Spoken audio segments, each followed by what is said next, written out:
आज झारखंड राज्य के हर कोना से पत्रकार आए थे और वह इसलिए आए थे कि कोई तो संस्था है हमारे पत्रकार का भविष्य के बारे में सोचती है।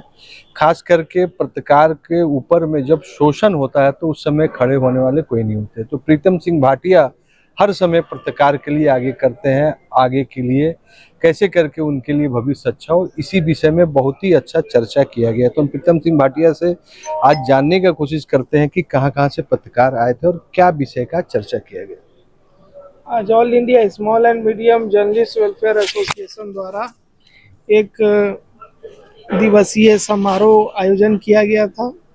इस पत्रकार सम्मेलन का जो मुख्य मुद्दा था यह पत्रकारों की साख और सुरक्षा को लेकर के था, जिसमें हमारे दुमका, जामताड़ा, धनबाद, चाईबासा, पश्चिमी सिंहभूम, पूर्वी सिंहभूम, फिर जो है लातेहार, गढ़वा, साहेबगंज, गोड्डा, विभिन्न जिलों से पत्रकार जो है इस कार्यक्रम में शामिल हुए और विभिन्न जिलों से आए हुए हमारे पत्रकार साथियों ने अपने विचार भी रखे हैं।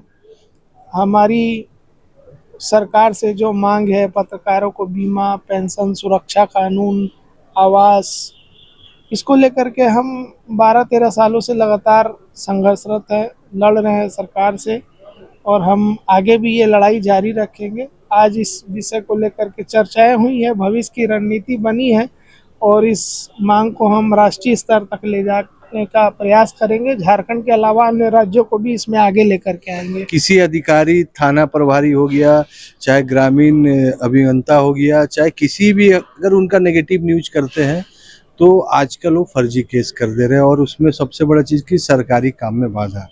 और एज जैसे आ जाता है तो बहुत सा बेल प्रक्रिया हो जाता है, पत्रकार डर जाता है। तो इसके लिए कुछ टेक्निकल सलाह कानूनी लिया जा रहा है।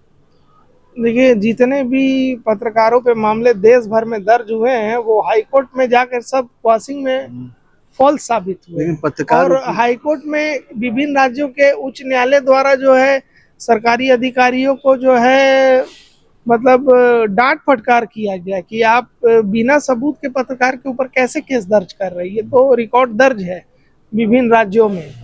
तो अधिकारी जानता है कि ये कोर्ट में जाके फॉल्स हो जाएगा, वो खुद ही फॉल्स केस कर रहा है। तो पत्रकारों को भी घबराने की जरूरत नहीं है, क्योंकि भ्रष्टाचार चरम सीमा पे है पूरे देश में अभी विभिन्न राज्यों में। और नीचे के जो पदाधिकारी है इनका काम है कि पत्रकार को फिलहाल दबा के रखना है जब तक केस रहेगा, जब तक सभी जानते कि ये तो प्रक्रियाएं लंबी चलती है। न्याय मिलना भी एक बड़ा कठिन प्रक्रिया हमारे देश में, सामान्य नहीं है। तो अधिकारी मिले हुए रहते हैं सब कि पत्रकार फिलहाल जब तक ये मामला हाई कोर्ट तक जाएगा, उसको पैसा भी जुगाड़ करना पड़ता है, उसकी लड़ाई हम लोग लड़ते हैं, किसी भी तरह से उसको ऊपर तक लेके जाते हैं, उच्च अधिकारियों तक लेके जाते हैं, सरकार तक लेके जाते हैं। लेकिन सब चाहते हैं कि पत्रकार पे फर्जी मामला दर्ज हो, दबा रहे, डरा रहे। लेकिन अब पत्रकार भी अलर्ट हो गए, अब पत्रकार भी चतुर हो गए, उनको पता है मेरे पे फर्जी मामला दर्ज हुआ और इसमें मेरे को कुछ नहीं होना है। अब ये तो सारा इनका जो हथकंडा अपना रहे तो फॉल्स साबित हो रहा है। अब आप एक चीज देखिए कि क्या माने राज्यों में पत्रकारों पे मामले दर्ज हो रहे तो जेल जा रहा है क्या? कोई जल्दी कोई जेल उल नहीं भेज रहा है। तो केस करने वाला खुद जान रहा है कि हम फॉल्स केस किए, वो क्या जेल भेजेगा? चोर पुलिस को कहाँ से जेल भेजा? खुद चोर है केस करने वाला। कहने का मतलब है कि जिनके घर कांच के होते हैं दूसरे के घर में पत्थर नहीं फेंका करें। जिनके घर कांच के होते हैं उनके दूसरे घरों में पत्थर नहीं मारना चाहिए और उनको अपना भी घर अलर्ट होके रखना चाहिए कि जिस दिन वो पत्थर मारेगा तो वो सबूत के साथ मारेगा, तो तुम साले बचोगे नहीं। जितने सरकारी अधिकारी ये जो चोट चोटे हैं ना, साले हरामखोर, इनको मैं गाली दे के बोलता हूँ, साले सुधर जाओ। पत्रकार पे केस करोगे तुम्हारा भी पोल पट्टी खोलते रहेंगे और जिस जिला में पोस्टिंग करा के जाओगे वहां तुम्हारा बांस देंगे। एक घटिया भाषा हमको इस्तेमाल करना पड़ता है कि साला इन लोग का आदत हो गया है, आए दिन जिसको तिसको टारगेट करके पत्रकार के ऊपर केस करता है, इसी भाषा में मानेंगे। अब जो अहम सवाल है कि मुख्यमंत्री जी विदेश से आ गए और हम लोग की लंबित मांग है, क्या पत्रकार के माध्यम से अपनी मांग मनवाने के लिए आम पत्रकार को क्या करना पड़ेगा? क्योंकि बहुत जब तक फोर्स नहीं बनेगा तब तक सरकार नहीं मानने वाली है। ये कोई डिमांड जो है कि झारखंड स्तरीय नहीं है, राष्ट्रीय स्तर की मांग है पत्रकार सुरक्षा कानून। मुख्यमंत्री को करना रहता तो ये पहले मुख्यमंत्री थे जिन्होंने बीमा दिया था। अब ये पूरा देश भ्रमण करके आए, विदेश भ्रमण करके आए, चाहे विश्व भ्रमण कर ले, अपना झारखंड में पत्रकार लोग के साथ मीडिया संवाद किए थे पहला मीडिया संवाद इनका हुआ था, उसका जो सुझाव देने वाला संस्था था AISMJWA ही था। एक बार फिर मीडिया संवाद कर ले, इनको समझ आ जाएगा कि पत्रकार को क्या चाहिए और इनको क्या चाहिए। ये दूरी जो बना रहे हैं, खुद बना रहे हैं मुख्यमंत्री।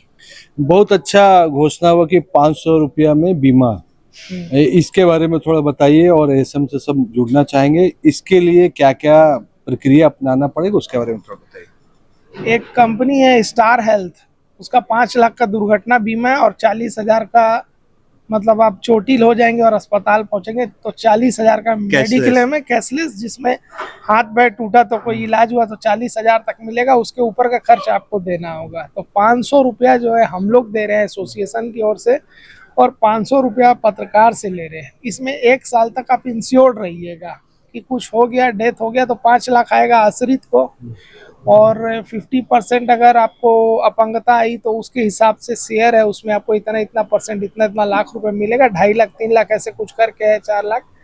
और फिर अगर एक्सीडेंट हुआ, मान लीजिए कुछ चोट उठा है, हॉस्पिटलाइज होते हैं, तो जो आपका कस्टमर केयर नंबर इसका, उसको तुरंत फ़ोन करिए, आपको नियरेस्ट जो अस्पताल जिसमें कैशलेस है वहाँ जाके एडमिट होइए, आपका इलाज हो जाएगा। रूरल एरिया के जो पत्रकार जुड़े हैं उनको क्या कहना चाहेंगे संगठन की तरफ से? जी, रूरल एरिया के जितने भी पत्रकार हैं उनसे मेरा आह्वान रहेगा कि एक होकर रहे, तभी जाकर के पदाधिकारी पर आप हावी हो सकते हैं, नहीं तो पदाधिकारी आप पर हावी हो जाएगा। और आज जो है कि ग्रामीण क्षेत्र में AISM जब से संगठन आज रन कर रहा है 15-16 सालों में, तो ग्रामीण क्षेत्र में पत्रकारों में एकता आई है। और अभी जो ग्रामीण क्षेत्र में फर्जी मामले जो पदाधिकारी द्वारा दर्ज किए जाते हैं उसमें कमी है, और पदाधिकारी डरते हैं कि कहीं ना कहीं ये पत्रकार संगठन से जुड़ा हुआ है, यदि हम इनके मामले को अगर इसके मामले पर अगर फर्जी केस करते हैं तो ये किसी न किसी तरीके से हमें परेशान कर सकता है, इसलिए इस तरह के फर्जी मामलों में कमी आई है। अभी एसएम अभी कौन कौन स्टेट में काम कर रहा है उसके बारे में थोड़ा शॉर्ट बता दीजिए। देखिए, फिलहाल तो यह राजस्थान, दिल्ली, झारखंड, बंगाल में अभी अरूप मजूमदार जी प्रभारी हैं, आइए इधर, बंगाल के प्रभारी, और अभी बंगाल से ये अपना संगठन विस्तार करना शुरू किए हैं। इसी तरह से हम लोग धीरे धीरे उड़ीसा और बिहार भी जाएंगे। ये हम लोग का मेन ऑब्जेक्ट है कि आप सारे देश में तो आप संगठित कर नहीं सकते सभी लोगों को, क्योंकि ऑलरेडी बहुत सारे राज्यों में संगठन है। तो जिस राज्य में जो संगठन ज़्यादा सक्रिय, आप उसको लेकर के आगे बढ़िए। क्या बोलना चाहेंगे? अभी भी पत्रकार दूसरे के लिए न्यूज करते हैं, लेकिन अपनी संगठन के बारे में अवेयरनेस है, तो जो नहीं जुड़े हुए हैं, चाहे जुड़ना चाहते हैं, उनसे क्या अनुरोध करना चाहते हैं? अपना परिचय बताइए। मैं अरूप मजूमदार, AISMW के बंगाल प्रभारी।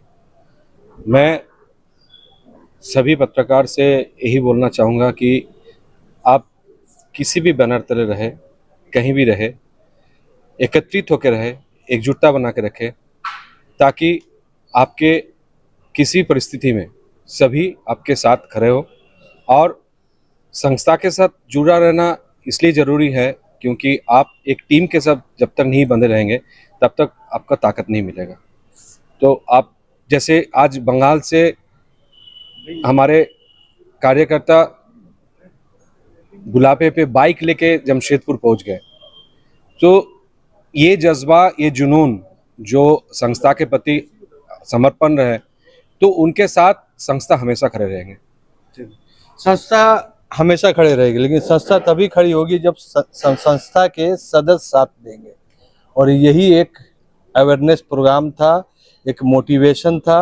और आने वाले भविष्य में आप तैयार रहिए। अगर आपको अच्छा पत्रकारिता करना है तो सरकारी अधिकारी आपको दबाएंगे, केस के माध्यम से, शोषण के माध्यम से।